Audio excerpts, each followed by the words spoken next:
In this week's parsha, we have the unfortunate incident of an Isha Sota, a woman who is unfaithful. Her husband suspects her of being promiscuous. Her husband warns her in front of Edom, do not go into Seser, do not go into a hidden place with such and such man. And in fact, she violates that warning, and she's brought to Beis Din. Now, there's no proof, but there certainly is what's called Raglayim Ladova. It looks very, very suspicious. Husband warned her not to go into seclusion with this particular gentleman. She was seen in seclusion with that person.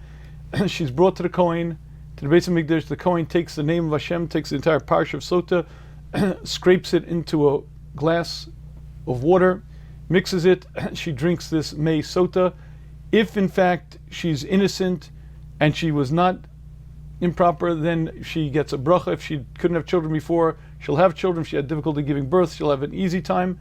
However, if she was guilty of having an affair while she was married, then in fact she will die on the spot in a very gruesome manner. And this is the parsha of Sota, an entire parsha brought in the Torah. Now, what's very interesting to note is that when the Torah describes it, ish ki tiste ishto, if a man will suspect his wife, but the problem is the pasuk uses an expression that's rather unusual. It uses, instead of drink, instead of suspicion, it uses the word tishte, and the shorish of it is shin tes hey, and it really doesn't make much sense in context over here, and it really doesn't fit. Explains Rashi, that's where Chazal learned out from. Ein amanafim nofim, the adulterers will not commit adultery until a wind of insanity enters them. The word tiste, tuf shin tes hey, the shorish of it, the root is shota shin tuf hey, and what that teaches, shota is an insane person. The menafim, the adulterers, will not commit adultery until a wave of insanity enters them. And again, that's where Chazal learned that a person has to have a ruach shtus to do such an avera. The Siftei Chachamim, one of the commentaries on Rashi, is bothered by a question. If you're telling me an adulterer will not commit such a crime until a wave of insanity enters him, if he's insane, he's not culpable. If he's not fully cognitive, if he's not fully alert and aware, he's not held responsible. So how could it be a ruach shtus? Explains the Siftei Chachamim, that's not what the Torah is saying. The Torah is not saying a wave of insanity. It's like insanity. She yitzram hara mora lam heter. Their Yetzer Hara teaches them a heter. The Yetzer Hara tells them it's permitted. So no adulterer will ever commit an act of adultery until the Yetzer Hara is mora lam heter, tells them it's permitted, gives them a rationale, gives them an excuse. Now, I'd like to stop for a minute on this expression mora heter. When you go to a mora hara, when you go to a rov, when you go to a dayan, he's a mora hara. He is one who paskins halach. He tells you the ways of the Torah. Torah are ways, directives. Heter is permitted. A mora heter is a logic why this is permitted. It's a hara, it's a psak why this act is permitted. So listen carefully what Rashi is telling us then. An adulterer will not commit an act of adultery unless his Yetzer Hara teaches him that it is permitted. Says to him, this act is not forbidden, it's permitted. Not a rationalization, not like, come on, you're in a bad mood, but rather this act is permitted. And I'd like to ask what this Rashi is telling us and see if we could better understand it, because let's sort of focus on either side. Let's imagine we'll call it scenario number one. We have a very modest woman, a very proper, very tsanua, a very frum woman. And she got into a bad marriage, and year after year, and he was abusive and horrible, and it really, really, really got him. And she had a very, very rough time. Finally, somehow she meets somebody, and she's very modest, but somehow they meet and begin a conversation, and begin seeing each other, not really attempt, but somehow, in a fit of passion, she ends up with this man. How is it possible that the Yetzer Hara is going to tell her it's permitted? She's a frum woman. She knows the Torah. The Torah says it's forbidden. It's Eishes Ish, it's skila. How could she possibly think that it's permitted? Well, maybe the Torah was given on Shabbos and today's Tuesday. There's no way that there could be a mora het. There's no way that the Yetzer Hara could tell her this is permitted. So if we're not dealing with a tznuah, maybe it's time we're dealing with prutza, a woman who's promiscuous, a woman who doesn't care, she's not religious, doesn't care. If that's true, I have a much more simple question. What does she need a mora het for? If she doesn't care about the Torah, doesn't care about the world to come, I'm doing what I want because I don't care, because I'm doing it. So on either side, this Rashi is rather perplexing. Rashi is giving us a klal, a rule. No adulterer, none, on either side of the spectrum will commit an act of adultery until the Yetzer Hara tells them it's permitted. The problem is, if they really are from proper Jews, they'll never believe a moreh heter because it's not permitted. You can't tell me this act is permitted. And if they don't really care about the Torah, they don't need the heter. What in the world does this mean? And understanding this Rashi is rather perplexing. And to do that, I'd like to focus on a phenomenon in human nature. Have you ever read a novel and gotten pulled into the story? Or maybe you've gone to the theater, you saw the actors up there, and you were engaged in it. Now it's very interesting because when you're really engaged in the story, it feels so real. And when you're reading what's happening to that actor, you're reading what's happening to that person in the story, if he goes back home and finds so-and-so dead and he's mourning, you feel yourself pulled along with it.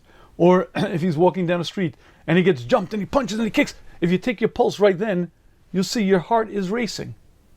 And somehow it is that you get very, very into the story. There is in acting a number of different facets. There's the actor, and there's the director, and then there's something called the casting director.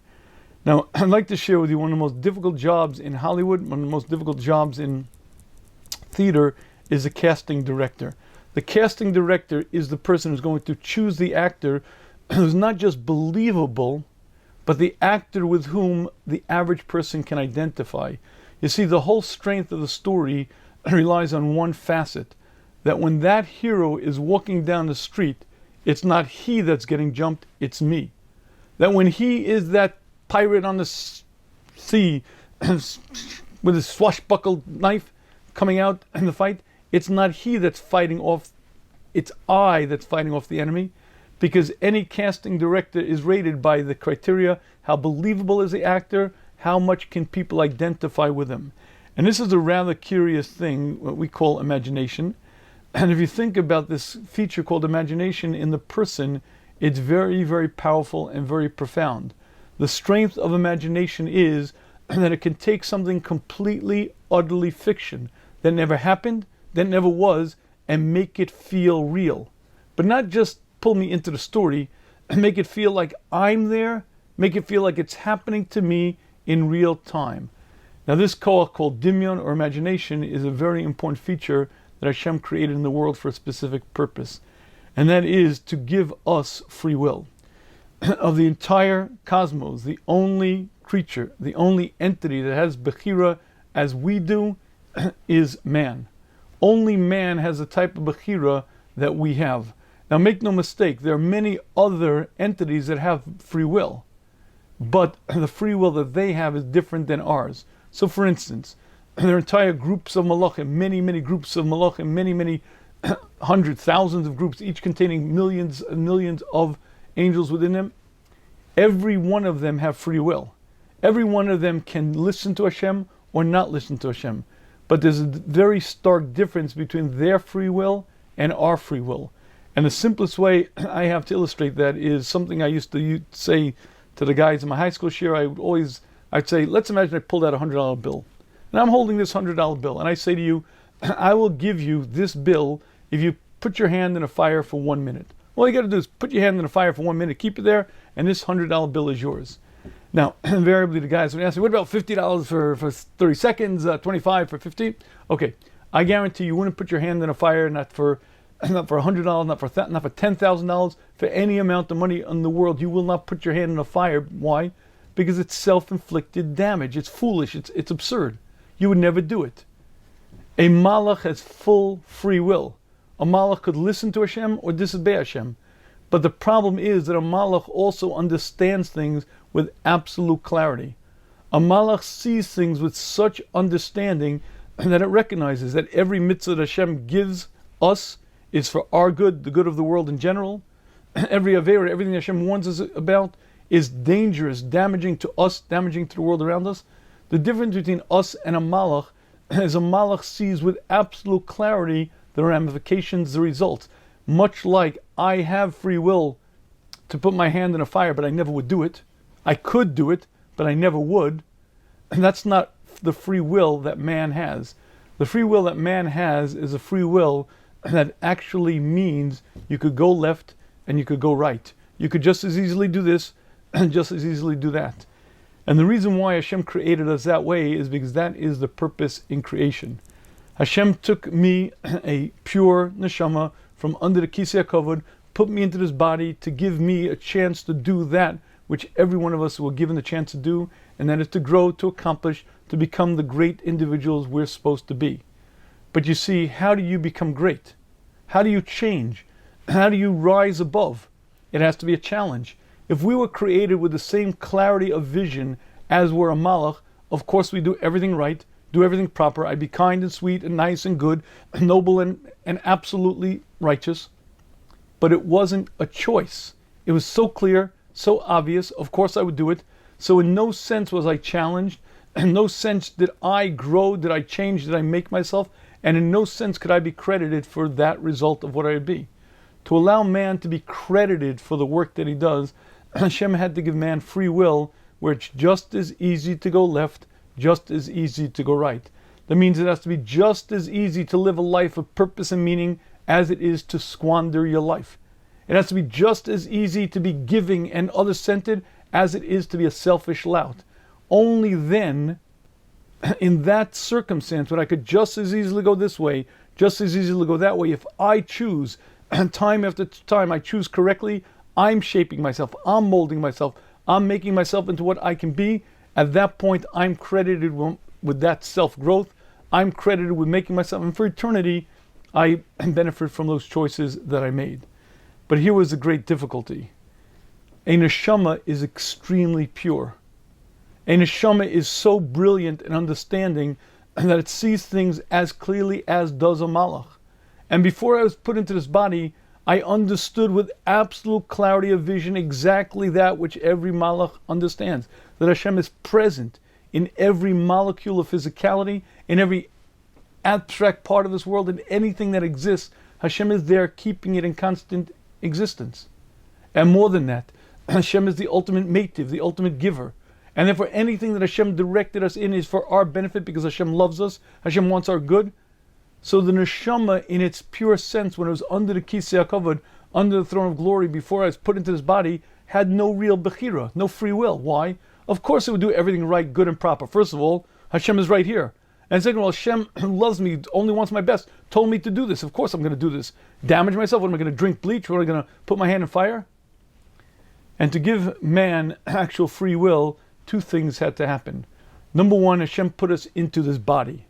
But this body is not just like a robot. It's not like we occupy this robot and tell the arms and legs to move. This body has a nefesh abahami, and that nefesh abahami has all of the drives, instincts, and inclinations as any animal in the wild kingdom.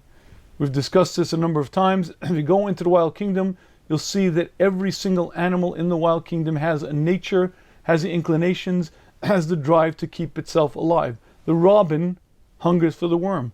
The cat hungers for the mouse. The robin doesn't say, based on the general availability as well as the nutrients available, I think I'll use the earthworm as my staple of diet. It naturally hungers for the worm. Given all the aptitude, given all the kalim, all the tools necessary, given the inclination, every animal was given the ability to feed itself, to protect itself, and to bring about the next generation. But it wasn't just given the tools into its nefesh abahami, imprinted into its nefesh, all of the instincts, all of the desires. And you could find this time after time. Animals have, sometimes we get anthropomorphic, we call it personalities. But if you own a dog, you know that various dogs are very, very different in their behavior, in their attachment, in their loyalty. Some dogs are actually nasty, they're dangerous. Some are very loyal. And in fact, if you have a loyal pet, the pet will do anything for you. And many, many stories of examples where a dog will give up its life for its master. And there is a certain sort of something in that dog. That something is a nefesh. It's alive. It's not an neshama, but it's a live, vibrant part. That part has all the instincts, all the desires put into the dog to keep it alive. As every animal in the wild kingdom has a nefesh abahami, as an animal soul, so too does man. Hashem put into this body a nefesh abahami, an animal soul with all of the instincts and desires to keep me alive, as well as bring along the next generation. If you know how a person lives, everything comes really by instinct. Eating, sleeping, everything is really inner drives within the person, because the Nefesh HaBahami has been imprinted with all of the instincts needed to survive. Hashem took an neshama, put it into this body, and now the two are mixed together. The Nefesh HaBahami and the neshama are mixed together, and I, who am speaking to you, am comprised of both. I'm a Dr. Jekyll and Mr. Hyde. Sometimes you catch me in the right mood, I'm the most generous, nice guy you've ever met. Catch me in the wrong mood, and suddenly I'm nasty, I'm selfish, and I'm a lout. The Orchos Tzaddikim warns us. He says, when you're fasting, be very careful. Be very careful when you're fasting, because likely you'll have a much shorter temper. What do you mean I'll have a shorter temper? Why should I change? Why should I get angry? I'm angry, I'm furious, what happens? If you've ever studied your own behavior, you'll find that we are very, very mercurial. We'll go from one end to the other. Sometimes I'm generous, sometimes I'm not. Sometimes I'm patient, sometimes I'm not. Sometimes I'm in a good mood, sometimes I'm not in a good mood. And when you begin to study the human, what you begin to find is there are two diverse competing parts. There's me in the middle. There's a neshama saying, let's accomplish, let's grow, serve Hashem, do everything for anybody else you can't help, accomplish, do something. And there's the Nefesh HaBahami, the animal soul, that says, I'm hungry, I want to do for me. I'm in the middle, both voices speak, and the ironic part about being a human being is that I am ever in flux. You see, the two do not remain at the same level. Either the Nefesh HaBahami becomes stronger, or the neshama becomes stronger, but there's a constant battle. One or the other is gaining primacy, gaining dominance. The more you give into the Nefesh HaBahami, the stronger it becomes. The more you exercise the neshama, the stronger it becomes. But there's an ever-changing balance in man. And Hashem created us that way to give us bechira, to give us free will. But here's the problem. The problem is there's still a piece missing. You see, let's even say that Hashem put me into this body, and his body has drives and appetites and desires. Very nice. I still will not drink bleach. I still will not cause self-inflicted damage, even if you offer me a lot of money, even if you offer me a lot of temptation. And no matter what you offer me, if I see clearly that it's going to damage me, it's going to destroy me, I won't do it. Why? Because I'm a rational, thinking person, and I'll never do it. So how do you give free will to a person? Free will means it has to be just as easy to go left as to go right. It has to be just as easily to select a life of meaning as to squander your existence. But how do you do that when there's a part of me that sees so clearly I'm here for a few short years, and I'm done my job here, my body's put in the ground, and for eternity, I am what I shape myself into, and I get that. I understand that with absolute clarity. All the temptation in the world is not going to cause me to damage myself, because it's foolish, it's ridiculous, and I would never do it. And this great challenge of how do you give actual, practical free will to man is something that Hashem solved with this koach called imagination, dimyon. And if you'd like to know how it functions, I have a very simple example. If you've ever watched a first-year Beis Medrash guy, an 18, 19-year-old guy, first-year Beis Medrash, and he decides this Purim he's getting drunk. He's going to get drunk. And in fact, he gets good and drunk that Purim. And you see him out on the street. Hey, Moshe, what are you doing? I'm playing in traffic. I'm playing with... Moshe, you're going to get hit by a car. I know, I'm going to get hit by a car. Smack, crack my back. Moshe, you're going to hit by a car to send you to the hospital. I know, crack, smack my back. Then I'll put pins in. I'll go to the metal detector. Ding, ding, ding. Now, wait, stop. You're having a conversation with a person, and he clearly understands the results. He's going to get hit. They'll send him to the hospital, put pins in his back, go through the metal detector. So clearly he's rational. So why is he playing in traffic? The answer is he's drunk. And when you're drunk, your vision is distorted. Your mental image isn't clear. You're aware of the ramifications, but they're not real. They're sort of... If you'd like to understand what Dimyon does, Dimyon does exactly that. Imagination is this very powerful force. You see, when I'm reading that story about the pirates and sailing the seven seas, and I'm there, that's because Hashem gave this powerful force of imagination that allows me to see imaginary things as if they're real.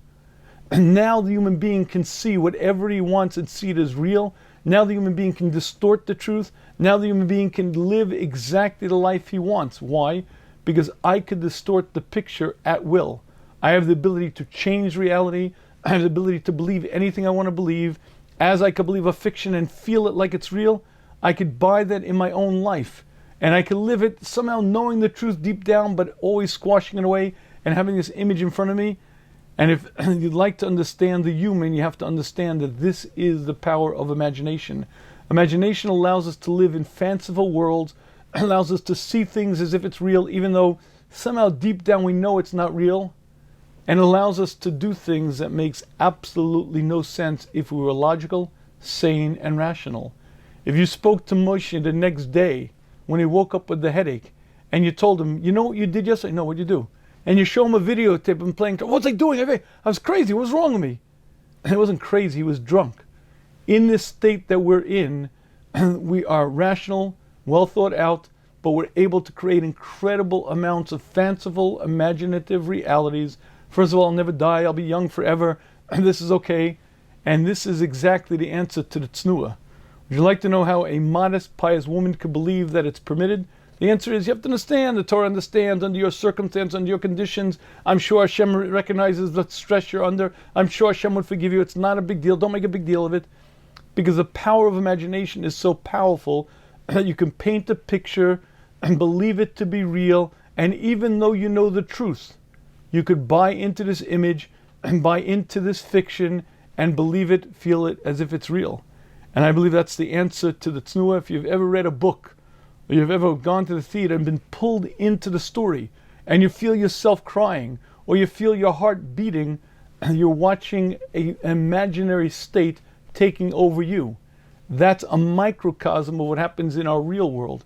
In our real world, we believe these lies, we believe these stories, and now the human being has actual free will. Why? Because if I decide to follow my desire, I now make it no longer forbidden. It's not that this is wrong and despicable and heinous. Quite the opposite. This is good. This is proper. And you'll find this time after time, and that's exactly the power of imagination. And that's the answer to the tznuah. But remember what Rashi taught us. Rashi said, Ein anofim menafim. No adulterer will ever commit adultery until the Torah teaches them that it's permitted. But that means no adulterer, whether they're pious or the opposite. So the pious person, you told me, I get it. The pious person, the imagination is so powerful that she could believe the lie. He could believe that story. He could paint the picture. But I have a much simpler question. Imagine the person doesn't care. She's a prutza. He doesn't care about the Torah. What does he need the heter for? What do you mean no single adulterer will ever commit such an act until the Yetzer Hara teaches him it's permitted? The Yetzer Hara doesn't have to teach him it's permitted. I don't care. I don't care about the world to come. I don't care about God. I'm doing what I want. Why do I need that more heter? And if you'd like to understand this, I think if we dig in a little bit deeper, we'll understand a more fundamental aspect to this feature called imagination. In the 1930s, there was a notorious gangster. He was called Two Gun Crowley. He was also called Two Gun Crowley, the cop killer. The New York City Police Commissioner called him the most evil, heinous individual he ever met. He said he would kill at the drop of a feather. In any case, Two Gun Crowley fought his final gun battle in the west side of Manhattan. He was holed up in his apartment on the west side, and he was having a shootout. 10,000 people were watching from the streets, from various surrounding buildings, and the New York City Police Department were trying to shoot him down. And finally, he got shot in the chest. They broke in from the roof into his apartment, and they found him slumped over his desk. And apparently he had just written his last will and testament. And this is what the letter said. Drenched in his blood, the letter said, "Under my coat lies a lonely heart, but a good heart, a heart that would do no man any harm." And he signed it with his name. Now I want to explain to you how he ended up in that apartment. A few hours earlier, he was in Central Park, in his car was parked, and a policeman on foot asked him for his license. He could have easily driven away. This is the 1930s, and there's no radar, there's no communication systems. He would have been gone and free, but why take any chances? He reaches in, but instead of pulling out his wallet, pulls out a gun, shoots the policeman, empties his revolver, jumps out of the car, pulls out the service revolver of the policeman, adds a few more bullets for good measure, jumps back into his car, and drives away. That was a good heart, a lonely heart, a heart that would do no man any harm. Now, interestingly, our story doesn't end there. Tugun Crowley, although he was unconscious when he was shot, was still alive. They took him to the hospital, and they operated, and he survived, and he stood trial. And he stood trial for murder, and he was sentenced to the electric chair. On the way to the electric chair, he was overheard saying these words, "This is what I get for defending myself." An innocent man to his death. Now, you may assume that he was psychotic, some kind of deviant, I'd like to share with you that that mindset is not just common, it's absolutely pervasive. In the very, very important book that is a must-read, Dale Carnegie's book, How to Win Friends and Influence People, he described that he was having a correspondence with the warden of Sing Sing. Sing Sing in its day was the maximum security prison, and these were evil people. And the warden of Sing Sing told him, not a man in my prison is guilty. Every one of them has a reason, everyone has a story why he shouldn't be here, why he's really innocent. And this seems to be, in the criminal mindset, a certain reality. I'm not wrong, I'm innocent, I'm proper. As a matter of fact, everyone else would also do these kinds of things, except they're not as bold as I, they're not as brave, whatever it may be. But I'd like to share with you, this is not something that's indicative of a criminal mindset. Every one of us have this, because this is a huge part of what we know as free will. I got to experience this in a very real way as a high school Rebbe. There was a string of genevas, of thefts in the dorm. Somebody apparently was going around stealing stuff, going into guys' drawers, going into rooms, taking stuff. And it was ongoing for a while, and they couldn't find who the person was. And finally, after a good long time, they identified who the fellow was, they caught him red-handed, and it turned out to be a fellow in my shir. But here was a perplexing part of it. He was a really good guy. I was very fond of him. He got along very well with the fellas in the shir and the guys in the school, very popular. And I didn't get it. So I sat down to talk to him. And I sort of was like just trying to understand what his mindset was. And I guess at a certain point I asked him sort of like what motivated him to do this. So he said to me, "Rabbi, you have to understand, everybody has money. This guy, his parents give him money, this guy has a job. This is how I make my money." But he was serious. He was serious, and he meant it. He was not delusional, not insane, not psychotic. He was human. And we human beings have this incredible ability to create fanciful mindsets, create entire strategies, entire explanations, entire philosophies that explain what we do as right, good, and proper. Would you like to understand why the prutza, the person who doesn't care about the Torah, needs a more heter? Because no human being can ever do anything wrong. There's a part of the human that's so holy, so proper, so noble, that it can't possibly do anything wrong. There's an neshama within the person. And then the neshama cries out, how could you harm another human being? How could you take something that doesn't belong to you? And the only way the human being could have free will is if Hashem invested this force called imagination into the person, and now I can create entire fanciful, delusional worlds that feel real. And much like I could read a book and feel like I'm a pirate on the seven seas, I could believe exactly what I want to say to myself. This is not stealing. Everybody has a job. I'm just a lonely man trying to defend myself. And as odd as it sounds, this is the human being. And I believe there are two very discrete lessons for us to learn from this. Number one, the greatness of the human. That in reality, the human being has been created in a way that he's so perfect and so holy that he can't possibly do anything wrong. And therefore the only way that Hashem can give him actual free will is to create this delusional system, the system of imagination that allows him to believe what he wants to believe. But that's the second chiddush, the second point that's equally important to understand, the power of imagination. And the power of imagination is so powerful that it deludes us, it fools us, and it feels so real. And it feels 100%. And if you don't believe that I'm correct, just look back at any time you ever got into a fight with any person. I guarantee you were 100% right, and that person was 100% wrong. Now folks, I've been there time after time, countless times, in so many different situations. And this person says this person says that, And it's clear that they're not even talking to each other, but each one believes their story so vividly, so powerfully, and believes their version of the truth so acutely that they can't even hear the other side. And if it weren't for the fact that I too am a human being, I would say they're insane.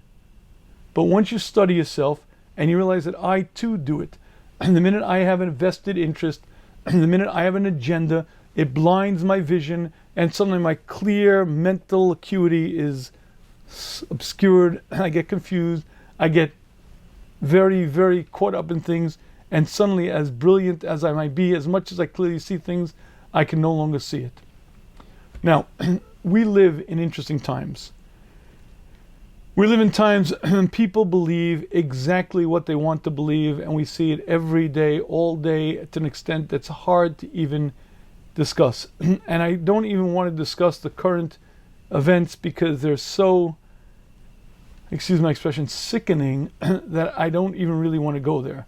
But you don't have to go very far to have discovered the victim generation. There is not a human being today who is not a victim. My parents were abusive. My spouse, he's a horror. It's all because of my upbringing, all because of my nature. I have ADD, can't hold me responsible.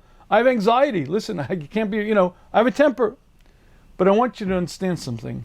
There's an acute difference between making an excuse and being an excuse. If you have a temper and you say, I lost my temper, you're making an excuse. Okay, I'm not saying it's great, but you understand I'm a rational human being in control of my behavior. And I have a flaw, I have a weakness. That's making an excuse. But when I am an excuse, when the entity of me has to be understood as someone different, I'm a victim, I'm a minority, I'm oppressed, and therefore I can't be held accountable, can't be held responsible, you've just, not just devalued the human race, you've just cut away any opportunity of a human being to grow, to become. Morality doesn't exist, responsibility doesn't exist, and the world at large is headed in a way that's very, very frightening, and therefore I don't want to discuss it. But let's talk about us. Let's talk about us sane, rational people who don't buy into that. I'd like to share with you an interesting story. For many, many years, on the shelf in my study, on that wall over there, was a gold-plated frame, which I considered my graduate certificate from the School of Musar. Now, if you came into my office at the time, you would not recognize it. In fact, it looked a little strange. You might not even know what it was, but I'll tell you the story behind it, and then you'll understand what it was.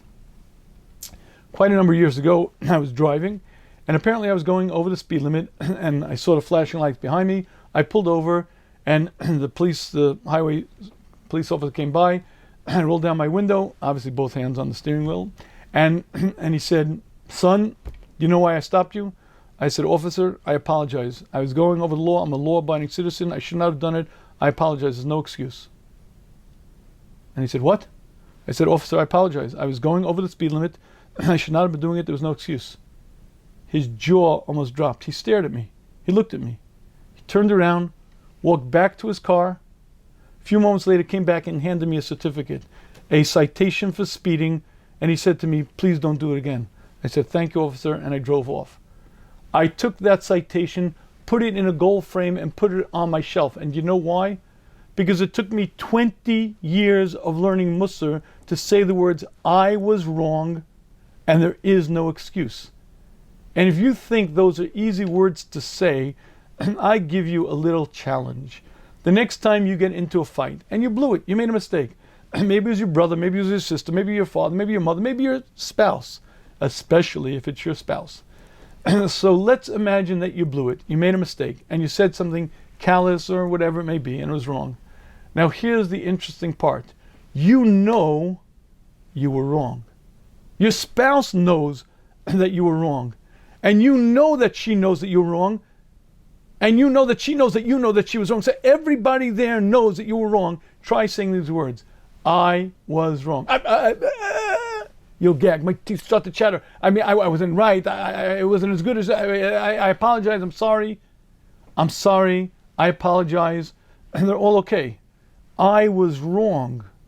"I was wrong" are such difficult words for us human beings to say. And would you like to understand why? because I can't sit with those words. There's a part of me in Hashem that comes from right under the Kisei HaKavod, right from under Hashem's throne of glory, and that part of me cannot tolerate doing anything wrong. Why? Because that part is so great, so holy, so pure, that it can't possibly do something wrong. And for me to admit the words, I did something wrong, is painful. And I'll come up with all kinds of rationalizations, all kinds of stories, all kinds of excuses. Anything but say the words, I was wrong. And now I want to teach you one of the great secrets of life. And folks, this is a big deal secret and will make such a difference in every one of your relationships. And again, especially in marriage. I'm going to teach you what I call the art of the apology. Most people, in fact, I think the vast amount of people, most people on the planet do not know how to apologize. I will teach you how to apologize. Once you know this, it's still going to be very, very difficult to do, but I guarantee it will help you tremendously. How to apologize. You say these words, I was wrong. I feel terrible for what I've done. There's no excuse for what I've done. I feel terrible. And then you, excuse my expression, zip it. You don't say another word. No but. Nobody have to understand. I didn't really mean it. You have to. I was wrong. I'm sorry. I feel terrible. There's no excuse. And nothing else. Now I'd like to explain to you why everybody, and I'm in that everybody group as well, blows the apology. See, watch what happens. Again, let's go into marriage because it's the easiest way to see it. If you're married, great, you'll understand. If not, Mitzvah Hashem will understand it sometime soon in the future. But here's what happened. I said something callous, okay, and I hurt my wife. Now, obviously, I didn't do it on purpose. I'm not a nasty guy. I'm not a mean person. And clearly, I didn't mean it, or I didn't understand it to be that hurtful. Let's assume I came late. I came late and she was waiting outside and she was cold. Certainly, I didn't intend to hurt her. Certainly, I didn't mean it. So she comes in and she's pretty hurt. After all, how could her husband leave her in the cold? So she comes in, I say, I'm sorry, I feel bad. Really feel bad. She said, you're darn right, you should feel bad. You know how cold it was? Now here's the problem. She's hurt emotionally. I don't think I've done anything wrong. I wouldn't have done it. And I see that she's hurt, so I apologize. And then when I say I'm sorry, she says, you're darn right. You know how hurt I was? And she ratchets up the emotion and makes sure that I fully understand how much it bothered her, how much it hurt her, because obviously I wouldn't have done it if I understood it. And so she wants to express herself, vent, and let me know clearly. Now that's the moment of danger. Because the minute she does that, I want to make it better and say, listen, it's not that I don't value, not that I wanted to hurt you. I had an important point to go. I had to be here. I had to. And what I'm doing by the excuse is making it better. What I'm actually doing is explaining that what I did was right. You see, the apology says I was wrong. The but says I was right. You see, I was wrong in being late, but there was a good reason for me being late because X, Y, and Z. Now, even though I'm saying the but because I want to make it better, I want to make her realize that I didn't mean to hurt her, what she invariably will hear is, but what I did was okay, good, right, and proper. And don't ruin a good apology with a but. You say the words, I was wrong, I'm sorry, there's no excuse, and then you zip it. Don't ruin it with the but. And the minute she says you know how cold it was, you know how upset it was, and I feel that temptation to justify, to rationalize with the but, forget about it. I had a couple who were having a very serious time with shalom bayis. And it was clear that things were in a bad way. I made this guy, I told him, you must say the words, I was sorry, there's no excuse. I made him say it 100 times. Not 10, not 20, 100 times. She went on and on 100 times, and after the 100th time, it changed. Because you see, invariably we ruin it with the but. And the reason we ruin it with the but is because A, we're very uncomfortable with it, and we don't want to make them feel badly. We want to explain to them we really didn't mean it, but all it does is destroys the apology. I think there's a tremendous lesson to learn from this Rashi. The first lesson is when Rashi tells us, Ein amnafim, no adulterer will commit adultery unless the Yetzer Hara tells him it's permitted. Why is that? Because that's the greatness of the human being.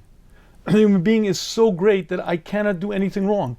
Even if I tell you I don't care about the Torah, even if I tell you I don't care about any halacha, it's not true. If I knew that this was wrong, I never could do it. And the only way any human being can do anything wrong is if they have this incredible, fascinating ability to create fanciful worlds and believe it to be true.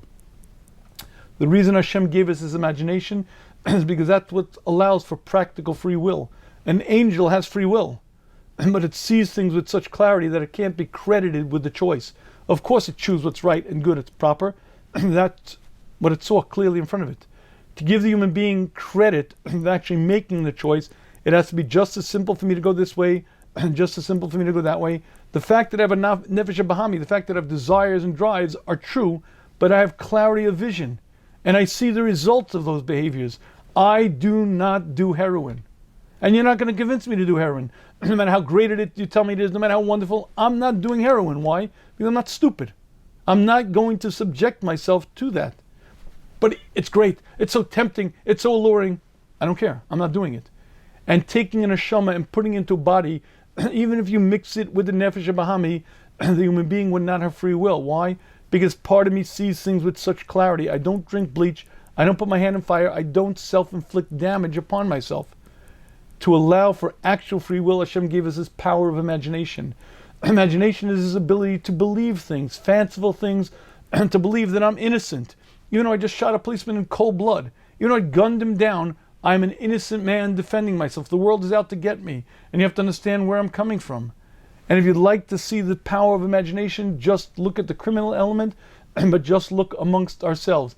Everybody has a story, everybody has an excuse, and again, the first primary reason for it is because that's the greatness of a human being.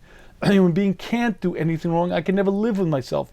The reason why it's so hard for me to apologize is because there's a part of me that says, how could I admit doing something wrong? How could you have done it? If that was wrong, why'd you do it? I can't stand that. That disconnect. There's such a tremendous internal conflict that I can't even admit the words, and that's why saying I was wrong is so difficult. This powerful force of imagination Hashem gave us because to allow for free will. And even if a person says, I don't care about the Torah, I don't care about anything, he cannot commit a sin until the Yetzer Hara tells him it's permitted. And that's one chiddush, the tremendous holiness of a human being, and tremendous desire to do what's right. But even if you have a person who's proper, right, and holy, a person who's a tznu, a person who follows the full Torah, how could the Yetzer Hara possibly tell him, her, that it's permitted? And the answer is that's a power of imagination. Imagination is so powerful that it can take total inventions and make it feel real. And we are much like Moshe, that 18-year-old drunk on the first Purim, where I can't see beyond my nose. And I could say the words, I'm going to get hit by the car, but I don't feel it. It's not real. And this power of imagination is so powerful that we could create entire fantasies and believe it. And even though we know it's sheker muchlat, it's a total lie, we buy into it, we believe it, and that's ultimately the greatness of human. Hashem created us in perfect balance, with a neshama that's so pure that it only wants to do what's right and proper, but balancing agents against it, the nefesh bahami, an animal soul, imagination to allow me to do exactly what I want to do, to believe exactly what I want to believe, and now the human being has free will. And I want to close with one last story because I think it well encapsulates this concept. Rabbi Ari Levine is known as the tzaddik in our times, and the book by that name is a book that's well worth reading. In any case, Rabbi Ari Levine lived in Israel before the state of Israel was declared, and he was really a tzaddik. He would go to the prisons certainly every Shabbos and often to visit Jewish prisoners there. Now, interestingly enough, he became good friends with many of the members of the Haganah. He was a good friend of Begins. He was a good friend of many because they were arrested by the British and imprisoned. But Rabbi Levine was not a political figure in any sense. He would visit the prisons because that's what a Jew should do, visit poor Jews who were in trouble, in difficult straits. In any case, every week, Rabbi Levine would visit this one man, and this man was totally not religious at all. And often Rabbi Levine would ask him, would like to put on tefillin? Do you want to maybe make a bracha? Nothing. And one day, the man says to Rabbi Levine, I want to put on tefillin. I want you to bring me a pair of tefillin. Next time you come, I want to put it on. Rabbi Levine brought him a pair of tefillin, and the man took it, and Rabbi Levine went to put it on the man's arm, and the man said, no, put it on my other arm. Rabbi Levine said, but we put it on the left arm, that's what we do. I know, but this arm I can't put it on. this arm killed a man. I can't put it on this arm, put it on the other arm. What happened was this man got into a fight with a neighbor, and he killed the man with this arm, and that arm can't wear tefillin. So Rabbi Levin put the tefillin on the other arm, put it on the head, and he did the mitzvah. Now, folks, I want to share with you an interesting observation. No arm ever jumped off the table and stabbed a man. It doesn't happen. Arms don't kill men. Men kill men. He may have used that arm, but it wasn't the arm. So what do you mean this arm can't wear tefillin? You killed the man, not the arm. The answer is there was such a powerful sense of guilt, such a powerful sense of I killed a man, that he had to put it on, the arm did it. That way, I didn't do it. It absolves somehow and takes it away from me. Now I can live with it. The human being is so pure, so holy, I can never do anything wrong. I have entire rationales, entire philosophies, entire stories. I can make up inventive and imaginative things, all to excuse what I've done, because that's the greatness of a human. A human being cannot do anything wrong.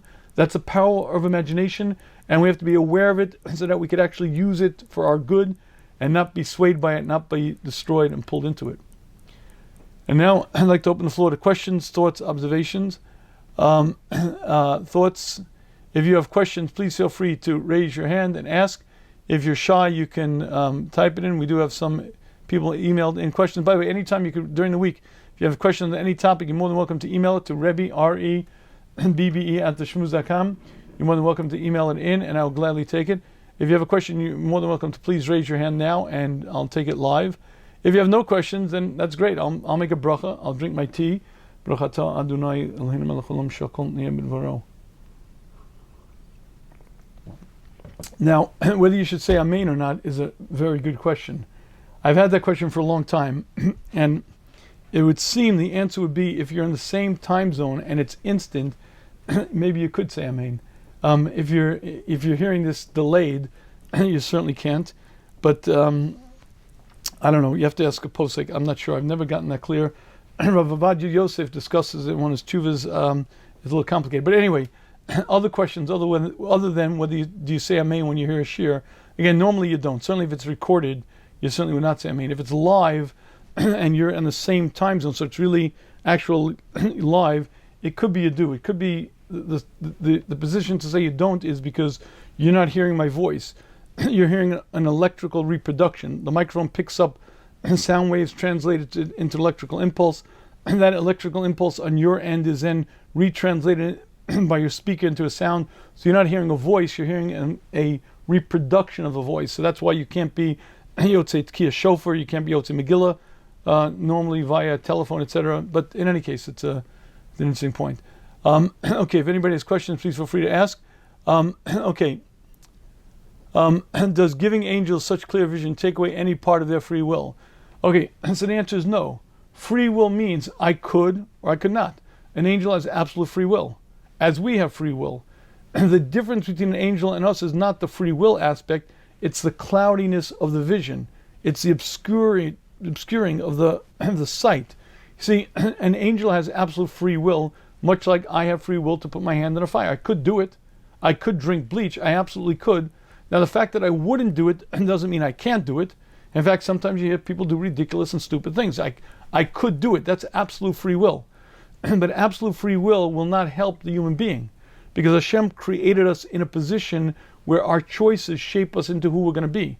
And the only way I can be credited with making that choice is if I really struggled. I really could have gone this way, could have gone that way, and I really chose this way. Only then am I credited with it, because only then is it actually my choice. Okay, someone says I should recommend a certain book. I've never read the book, so I can't recommend it. I apologize. Okay, I appreciate that, but okay, I can't. Again, I've never read it. I'm sure it's good. Rabbi Akiva Tatz writes many books, and they're excellent. I haven't not read that book, so I'm sure it's fine, because I'm sure everything. Rabbi Tatz is brilliant, and he's a Talmid Chacham and a wonderful person, so I'm sure it's very good. Okay, if you have any questions, feel free to ask. Oh wow, no questions. That's awesome. Nobody has questions, not on this topic, not on any topic. That's great. Okay, not even grace at tzaddik, nothing. Mom, nothing. Wow. Hi, Josh. You got the floor, Josh. Do you have the floor? I think you do. Yeah, you do. Hey. I got the floor. The floor. Howdy. Shalom, Rabbi. Shalom. Thank you so much. Since nobody else was asking, then I thought I would ask. Go for it. Thank you so much for the shmooze tonight. It was awesome. Wow, fantastic. So I wanted to ask about there's like Nefesh Shabahami, but then I realized that there's something else that you spoke about in your series called The Fight, and it's called Nefesh Hasekli. Yeah. And I was curious, just kind of broadly, where does that? I mean, this is a big question, but where does that fall in with the Nefesh Shabahami? And then okay, Nefesh Hasekli is a term. See, different Rishonim use different terms to describe the same thing. See, the neshama is often called the Nefesh Hasekli. The neshama is a much broader term. The neshama refers to parts that I'm aware of and parts that I'm not aware of. It refers to parts that are well beyond my conscious understanding of me. The Nefesh Hasekli is what we normally refer to the good part of me. That's the neshama that surfaces. It's the voice inside me that knows what's right, good, and proper. You see, it's a little complicated, but the neshama has a number of parts to it, and a number of parts I'm not even cognizant of. So, for instance, let's talk about Shabbos. Shabbos is something called the neshama yesera, a extra part of your neshama that joins you. Now, you're not aware of it, you don't understand it, and it does things in the upper world that affects you in sort of a glowing sort of sense. It's sort of in a sort of behind the scenes sort of way, but in your conscious mind, you're not aware of it. The expression Nefesh Hasekli refers to sort of the part of the neshama that's above the surface, the part that we relate to, the part that we identify clearly and understand. The neshama is bigger than that, but the Nefesh Hasekli is like the surface part, the part that I actually relate to, I recognize, I understand. That's a part of me that tells me to what's good, right, and proper. So really, in most circumstances, the two expressions are interchangeable. But if you technically want to know the difference, again, the neshama is much broader and bigger. Nefesh Hasekli is that part that I'm aware of, the conscious part of the neshama. Does that explain it? If you get it, that's great, because I don't understand it. So hopefully you do. No, I don't understand anything. To be honest with you, I'm trying my best though. We're in the same boat. It's okay. Yeah. But so like the neshama, if we were looking at it, it's like the overall, like that's the big like a circle, like that's the whole thing, the neshama, right? Yep. And then inside the neshama, there's the Nefesh Shabahami and the Nefesh Hasekli. Are they even? Like, is there an even amount of? Well, so see, the Nefesh Shabahami. I'm sorry to interrupt, but the Nefesh Shabahami is not inside the neshama. Nefesh Shabahami is in the body. In the operating eye, it mixes in, but it's not part of the neshama. You see, the neshama it's everything pure and holy. Nefesh Shabahami is another nefesh, another entity. Now the two mix in terms of I whom speaking to. I have these great slides that I never show anybody because I do these things, I think, for me, but I have these great slides that demonstrate sometimes I wonder why I do these things. Mind-blowing. Yeah. Seriously. So it's like two different circles. So there's there's a circle that's neshama, and then inside the circle of neshama, there's Nefesh Hasekli, and then there's like another, if I'm looking at it like as the circles is what we're discussing, then there's another circle that's Nefesh Shabahami, but the Nefesh Shabahami only exists with the body. Exactly. Is that correct? Exactly. Now the I whom speaking to you am sort of overlaid of both. So that's why sometimes I want this, sometimes I want that, sometimes I'm like confused. When my body dies, the Nefesh Shabahami evaporates. And I, with absolute clarity, remember every event in my life. Now I recognize the consequence of what I did great or the opposite. But now there's nothing obscuring my vision, nothing blocking. The Nefesh Shabahami evaporates, it's no longer there. And I, in my absolute clarity, live in that state forever. Wow. That's incredible. Yeah, it's, again, I highly recommend that. Did I ever send you that, the Musar Vad, that's a 4-part, it's for 24 parts. On the first 4 Prakim of Mesil Sharm, I went through a lot of this stuff in depth. I don't think I received that yet. All right, send me an email. What page are you up to in the 10 really dumb mistakes? Where we left off, I'm being honest with you. Haven't done your homework. I know, it's really... Haven't done your homework. Really, I know. No, make the excuse now. But, Rabbi, you have to understand, but, come on, go. No, there's no excuse. I was wrong. There's no excuse, and I feel terrible. Chas v'shalom, Josh. You're great. It's great. No, Okay. seriously. One more thing though. Yeah. Is okay? So you talked about temper, right? Yeah. Is the temper inside of the circle of the Nefesh Bahami? Yep. That's the Nefesh Bahami. In the Nefesh Bahami, there are various forces. There's desire, there's anger, and most of the midos, certainly the bad midos and bad character traits, are in the Nefesh Bahami. And you'll find them in the animal kingdom. You'll find the lion, the ferociousness, the aggressiveness. Those are character traits of the Nefesh Bahami, of the animal soul. And it's learning to control those or learning to harness those that is one of the secrets of real growth in life. Yes, and so how does like a man like me has so much Nefesh Bahami, like not allow himself to reach the point of the temper? Right, so welcome to the real world. In the real world, you and I and pretty much every other occupant of this planet are real live human beings who constantly struggle. And constantly struggle with many, many different issues. It might be anger, it might be arrogance, it might be jealousy, whatever it is. We all got stuff. And the secret is to work on it. Now, how to work on it, there are systems. There are quite a number of Shmuz won't say on anger or jealousy.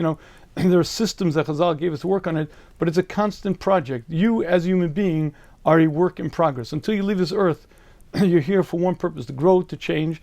And the biggest part of that is changing your nature, your desires, your anger, your jealousy. That's tikkun hamidus, the repair of character traits. So that's the biggest part of your Avodas Hashem. And that's welcome to the real world where we're all human beings, and it's the struggle and that's the battle, and that's what we're challenged with, growing. And the growth is mighty slow and incremental. It's not like I suddenly decide anger is bad and I'm gone. It's slow. You got to work on it, and make small progress, and hopefully eventually you get better at it. And eventually you hopefully get to a different point. Yeah, because it's like Hillel, I think of Hillel. Right. And like that whole story, and like how he's like just like the kid was just like, okay, ask him all those questions. Right. So Josh, do you run? Yeah, I run. Okay, good. Run and walk and all that. Good. Yeah, Josh, let me tell you something. There are human beings I know who run 26 miles in under 2 hours. 26 miles in under 2 hours. They're called elite marathon runners. That's the top marathon runners in the world now. It's slightly under 2 hours to run 26. Now, if you would try that, you'd break. I would break. I used to run. I can't even think about that. We're not talking 7-minute miles for 26. We're not talking 6-minute miles.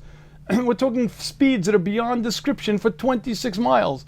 Now, obviously, if you're an elite marathon runner and that's all you do, you reach that level. But that doesn't get me depressed because that's not me. Meaning Hillel is Hillel. We're not going to be Hillel. And it's good to have like a goal, dream one day. But after 2 sets of goal. One is the ultimate goal, but then the slowly step by step as I get there. So you're right. We're not Hillel. We're not supposed to be Hillel, but it's important to have that as a vision. But we may not be marathon elite runners, but I'm still working out. I'm still getting in shape, and it helps me as I am. All right. Thank you. Okay, Thank Josh. you so much. Okay, good. Thank you. Okay, good. Okay, folks. So thank you all for joining. I hope to see you next week. I wish you all a good Shabbos. And again, if you're around in the East Coast, starting this Monday at 7 p.m., Monday night broadcast on 6:20 a.m. on the AM dial, 6:20 at 7 p.m. Monday night. There'll be a Shmuz live there. Okay, thank you. Have a good Shabbos.